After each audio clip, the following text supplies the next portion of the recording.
അയ്യോ പൊളിക്കുന്ന പയർ.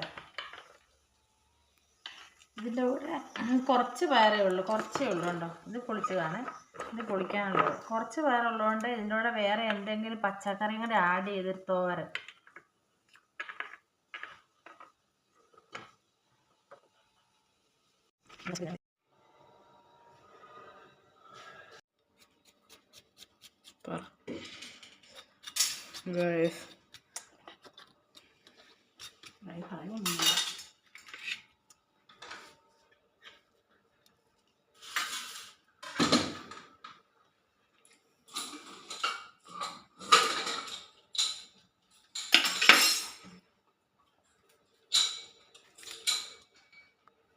കരിവേപ്പില ഫ്രിഡ്ജിലെ കേക്ക് കൂടെ കാണിക്കാം.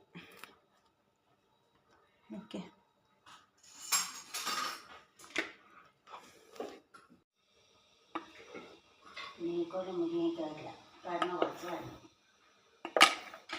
ഇത് മുളക് പൊടിയല്ല, ഇത് മഞ്ഞപ്പൊടിയാണെന്ന് പറയണേ. മഞ്ഞപ്പൊടിയാ. മുളക് പൊടി കിട്ടും. ഇപ്പോഴാണ് മുളക് പൊടി ഇടുന്നത്. മുളക് പൊടി മഞ്ഞപ്പൊടി ഇട്ടു, 2 സ്പൂൺ മുളക് പൊടിയും ഇട്ടു.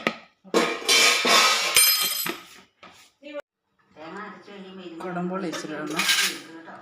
ഇതൊന്ന് മിക്സായി വെള്ളം ഒഴിച്ച് മിക്സാക്കണം. എന്നിട്ട് എന്ത് തേങ്ങ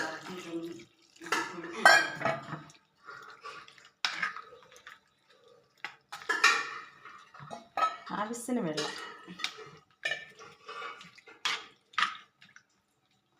നമുക്ക് തട്ടിപ്പൊത്തി ഉപ്പും കൂടി ഇട്ട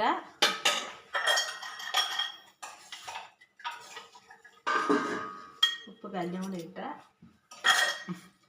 തട്ടിപ്പൊത്തി നമുക്ക് വേവിച്ചെടുക്കാം.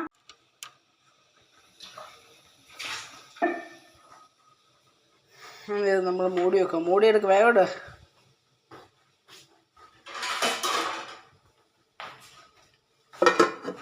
കറി മഴയായി ഇളിവാത്തി, മഴയായി ഇളിവാത്തി.